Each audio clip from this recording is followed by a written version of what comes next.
अस्सलामु अलैकुम वरहमतुल्लाहि वबरकातुहू। देखिए मेरे नाज़रीन, आखिरी दौर, आखिरी वक्त यानी एंड ऑफ द टाइम क्या है, इसकी शुरुआत कब हुई और इसका यानी एंड ऑफ टाइम जो है इसका एंड कब होगा। तो देखिए ये जो एंड ऑफ द टाइम यानी आखिर ज़मान का एंड है, इसका इल्म तो अल्लाह ही के पास है, अल्लाह ताला को मालूम है। क्योंकि अल्लाह रब्बुल इज़्ज़त ने ये बात अपने लिए ख़ास रखी है कि इसने ये इल्म किसी को अता नहीं किया कि क़यामत कब आएगी। और इसका पक्का सबूत हमें कुरान पाक में भी मिलता है। सूरह आराफ की आयत 187 है, जिसमें फरमाया मेरे रब ने, यसअलूनका अनिस्साअति अय्याना मुरसाहा कुल इन्नमा इल्मुहा इंद रब्बी। ये लोग आपसे क़यामत के मुतालिक सवाल करते हैं कि इसका वक़ू कब होगा। आप फरमा दीजिए कि इसका इल्म तो सिर्फ मेरे रब ही के पास है। और इसी तरह वो हदीस जिब्रील जो बड़ी मशहूर है, इससे मुतालिक हम आगे जाकर जो है डिस्कस करेंगे। इसमें भी जिब्रील अलैहिस्सलाम पूछते हैं कि या रसूल अल्लाह सल्लल्लाहु अलैहि वसल्लम के क़यामत कब आएगी। तो नबी पाक अलैहिस्सलाम जवाब देते हैं कि ना इसका जवाब सवाल करने वाले को पता है और ना इसका जवाब देने वाले को पता है। तो इसका मतलब ये हुआ कि ये जो एंड है वो तो सिर्फ अल्लाह ही को पता है। लेकिन एंड ऑफ टाइम का स्टार्ट क्या है, यानी आखिर ज़मान जिसको कहा गया है, वो स्टार्ट कहाँ से हुआ और ये क्या वाकई हकीकत है कि हम लोग आखिरी टाइम में जी रहे हैं जिसकी मुद्दत चले कोई ये पता नहीं, 200 साल, 250 साल, 500 साल या 1000 साल है। लेकिन क्या ये वही दौर है, आखिरी ज़माना है जिसमें हम लोग ज़िंदा हैं। और अगर वाकई हम लोग कुरान और हदीस से ये बात तलाश कर सकें कि ये आखिरी ज़माना ही है, तो फिर हमें क्या करना चाहिए इसके तदारुक के लिए और अपनी ज़िंदगियों को किस तरह लेकर आगे चलना चाहिए। तो सबसे पहले कुरान पाक की तरफ हम रुजू करते हैं, क्योंकि कुरान पाक में ये कहा गया है कि ये एक ऐसी किताब है जिसमें हर चीज़ का बयान है। तो इस हवाले से अगर हम देखें तो हम तलाश करते हैं कि कुरान पाक में आखिर ज़मान के हवाले से कि ये आखिरी टाइम कहाँ से स्टार्ट होता है, इस आखिरी दौर से मुतालिक कहाँ पर जाकर हमें कोई चीज़ मिलती है। तो सूरह यूनुस की आयत नंबर 92 है। मैंने जो इस पर रिसर्च की, जो इसकी स्टडी की, इसके मुताबिक मुझे कुरान पाक में एक वाज़ेह सबूत मिला है। कुरान पाक में एक बिल बोर्ड लगा दिया गया है कि उस वक्त से जो है ये आखिरी दौर स्टार्ट होगा। वो मैं आपसे बयान करता हूँ। दरअसल कुरान पाक की ये जो आयत है जिसमें ये फरमाया गया है कि हमने इसमें हर चीज़ का बयान रखा है, तो इस आयत को कुछ लोग सरसरी निगाह से पढ़ते हुए गुजर जाते हैं। मगर जब आप इस आयत की गहराई में उतर जाते हैं तो इसके और भी मतालिब निकलते हैं। जब आप इसमें गोतज़न होते हैं तो आपको बहुत सारे उलूम व फ़नून इसमें से निकलते हुए मालूम होते हैं। तो इस हवाले से जब मैंने कुरान पे स्टडी शुरू की कि मैं ये देखूँ कि इसमें आखिरी ज़मान का स्टार्ट कहाँ से हमको मिलता है, तो ये बड़ी खूबसूरत आयत है, सूरह यूनुस की आयत नंबर 92 है। और इससे ऊपर वाली आयत में अल्लाह रब्बुल इज़्ज़त फ़िरौन के डूबने का जिक्र कर रहा है। यानी कि जब वो फ़िरौन समंदर में गर्क हो जाता है, डूब जाता है, तो उसके बाद अल्लाह रब्बुल इज़्ज़त कुरान पाक में ये कह रहा है कि फ़लयौमा नुनज्जीका बिबदनिका लितकूना लिमन खल्फ़का आया व इन्ना कसीरम मिनन नासी अन आयातिना लगाफ़िलून। बस आज हम तेरे बदन को बचाएंगे ताकि तू अपने बाद वालों के लिए निशानियाँ बने, और बेशक बहुत से लोग हमारी निशानी से गाफिल रहते हैं। यानी अल्लाह पाक ये कह रहा है कि फ़िरौन जब गर्क हो गया समंदर में, इस आयत में है कि आज के दिन हम तेरे बदन को बचा लेंगे ताकि तेरा बदन बाद में आने वालों के लिए एक निशानी बन जाए। और इंसानों की अक्सरियत मेरी बताई हुई निशानी से गाफिल रहती है। तो ये आयत जब नाजिल हो रही थी तो उस वक्त नबी पाक अलैहिस्सलातु वस्सलाम बनफ्स नफीस इस दुनिया में मौजूद थे। तो उस वक्त किसी के वहम गुमान में भी नहीं था कि फ़िरौन की लाश जो है वो कहीं पर बॉडी उसकी मौजूद है। पूरी दुनिया में कोई एक इंसान भी ऐसा नहीं था जिसको पता हो कि फ़िरौन की लाश किस जगह पर है। लेकिन अल्लाह ताला कहता है कि हम तेरी इस लाश को बाद में आने वालों के लिए एक निशानी बना देंगे। यानी ये लाश जब डिस्कवर होगी, जब ये वाज़ेह तौर पर बाहर आ जाएगी, जब दुनिया के सामने आ जाएगी, तो उस वक्त ये आखिर में आने वालों के लिए एक निशानी होगी। इसका मतलब है कि ये आखिर ज़मान का स्टार्ट होगा। तो ये कुरान करीम से मेरा मौक़िफ़ है। मैंने इससे ये डिटेक्ट किया है कि कुरान पाक ने ये बिल बोर्ड लगा दिया है कि जब फ़िरौन की जो बॉडी है वो दुनिया के सामने आ जाए, तो उस वक्त ये आखिर ज़मान जो है वो इसका आगाज़ होगा।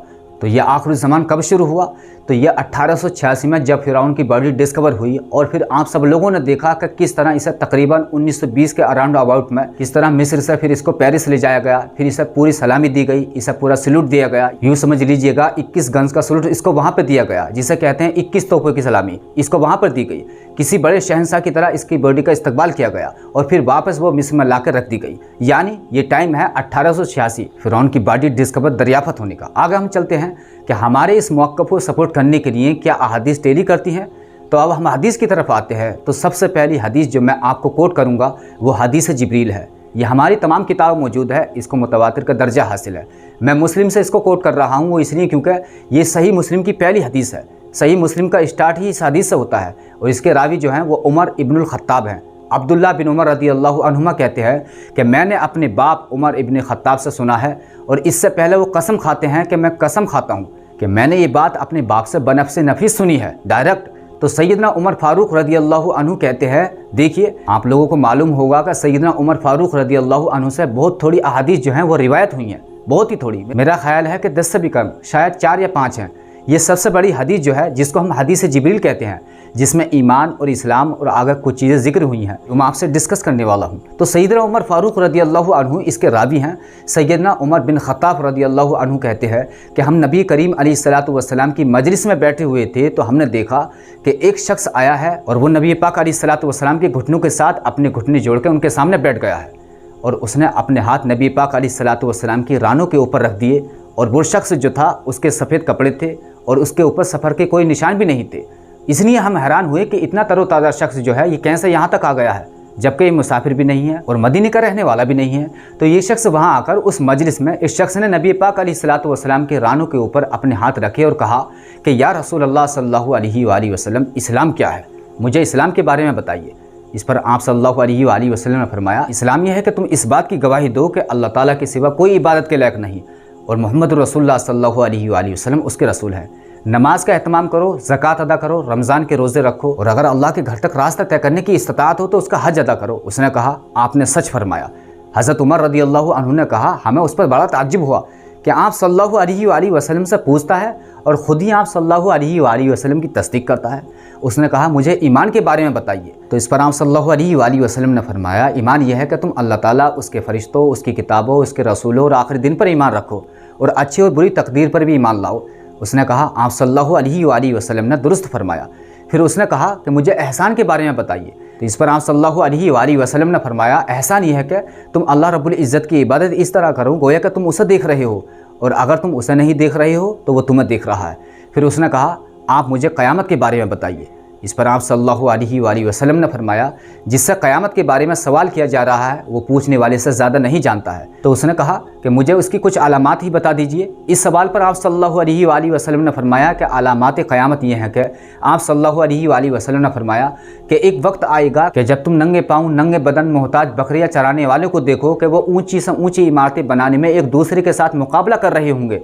तो मुस्लिम की रिवायत के मुताबिक जो सबसे बड़ी और पहली निशानी ये बताई आप सल्लल्लाहु अलैहि वसल्लम ने जिब्रील अलैहिस्सलाम को कहा कि तुम देखोगे कि ये भेड़ बकरियां चराने वाले जो नंगे बदन रहते हैं, एक वक्त आएगा कि ये ऊंची ऊंची इमारतें बनाने में एक दूसरे से मुकाबला कर रहे होंगे।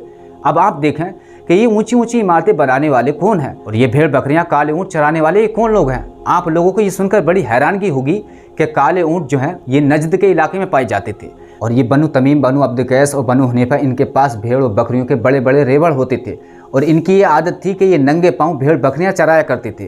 तो ये इन्होंने लंबी और ऊंची ऊंची इमारतें बनानी कब शुरू की? ये वाक़ा हुआ है तकरीबन 1960 में जाकर, बल्कि आप 1970 कह लें।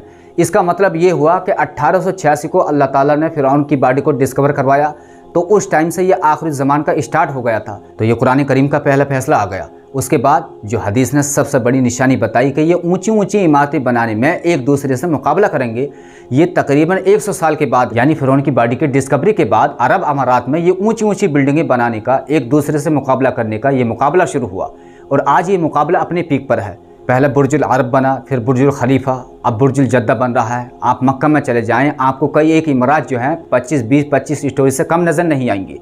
आप जद्दा में चले जाएं या मदीने में चले जाएं, आप दुबई में चले जाएं, आप कतर में चले जाएं, इस वक्त वहाँ पर बिल्डिंगें, ऊंची ऊंची इमारतें पूरे जज़ीरतुल अरब में आपको हर तरफ नज़र आएंगी। तो नबी पाक अलैहिस्सलातु वस्सलाम की ये बात कहनी कि क़यामत के नज़दीक यानी आखिर ज़मान में ये लोग ऊंची ऊंची इमारतों में अपना जो है कंपटीशन करेंगे, ये बात साबित होती है और इसकी शुरुआत 1970 से होती है। और इसके बाद जो मैंने आपसे पहले भी इस पर डिस्कस किया था कि एक हदीस है जो बुखारी की है, जिसमें कुछ लोग नबी पाक अलैहिस्सलातु वस्सलाम के पास बैठे हुए थे। तो नबी पाक अलैहिस्सलातु वस्सलाम अपने हाथ बुलंद फरमाते हैं और कहते हैं कि अल्लाह हमारे शाम में बरकत अता फरमा, ए अल्लाह हमारे यमन में बरकत अता फरमा। तो उस वक्त वहाँ पर जो लोग बैठे हुए थे तो उन लोगों में से किसी ने कहा कि या रसूल अल्लाह सल्लल्लाहु अलैहि वसल्लम, हमारे नजद में भी। तो नबी पाक अलैहिस्सलातु वस्सलाम खामोश रहते हैं, फिर हाथ उठाते हैं आप सल्लल्लाहु अलैहि वसल्लम, फिर कहते हैं कि अल्लाह हमारे शाम में बरकत अता फरमा और हमारे यमन में बरकत अता फरमा। तो फिर किसी ने कहा कि अल्लाह के रसूल सल्लल्लाहु अलैहि वसल्लम, हमारे नजद में भी। तो नबी पाक अलैहिस्सलातु वस्सलाम फिर खामोश रहते हैं, फिर आप सल्लल्लाहु अलैहि वसल्लम तीसरी दफ़ा हाथ उठाते हैं, फिर कहते हैं कि अल्लाह हमारे शाम में बरकत अता फरमा, हमारे यमन में बरकत अता फरमा। लोग फिर कहते हैं कि या रसूल अल्लाह सल्लल्लाहु अलैहि वसल्लम हमारे नजद में भी, तो नबी पाक अलैहिस्सलातु वस्सलाम कहते हैं कि नहीं, वहाँ ज़लज़ले आएंगे और उस जगह से कर्न शैतान का कर्न तुल होगा। अब हम आप लोगों को बताएंगे कि ये कर्न क्या चीज़ है। हमारे कुछ मुस्लिम स्कॉलर्स ने कर्न का तर्जमा शैतान के सींग से कर दिया है, जिससे बहुत सारे लोगों को समझ में नहीं आती कि ये शैतान का सींग, इसका मतलब क्या है, ये कब ज़ाहिर होगा।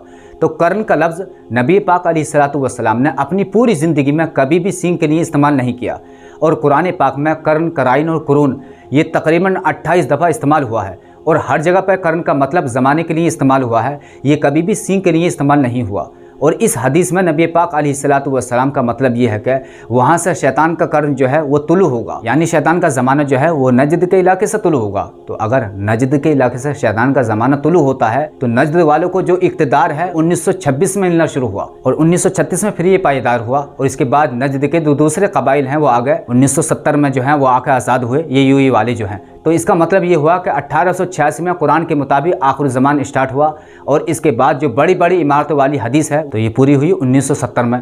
और इसके बाद जो शैतान का कर्न तुलू होना था नजद के इलाके से, इसका भी आगाज़ 1936 में, यानी इसी एरा में हुआ। अगर हम देखें तो 1886 से आखिर ज़मान का आगाज़ हो चुका है, और हम इस आखिर ज़मान के दौर में ज़िंदा हैं, इसी में सांस ले रहे हैं, इसी से हमें बच कर निकलना है। इसका एंड क्या है, इसका इल्म अल्लाह को है, लेकिन अल्लाह और अल्लाह के रसूल अलैहिस्सलातु वस्सलाम ने कुरान और हदीस में वाज़ेह तौर पर ये निशानी बता दी है कि ये आखिरी दौर यानी एंड ऑफ द टाइम ये कब शुरू होगा, जो कि 1886 से शुरू हो चुका है। अब इससे किस तरह बचना है इंशाअल्लाह मैं ये आपको अगली वीडियो में बताऊंगा कि इस दौर से जिसमें फितने पे दर पे हम लोगों को अपनी गिरफ्त में ले रहे हैं, तमाम बुराइयाँ अपने उरूज पर हैं, और वो कौन सी चीज़ें हैं जिन पर हम लोग अमल करके अपने ईमान की हिफाजत कर सकते हैं, और इस आखिरी दौर के फितनों और बुराइयों से अपने आप को कैसे निकाल सकते हैं।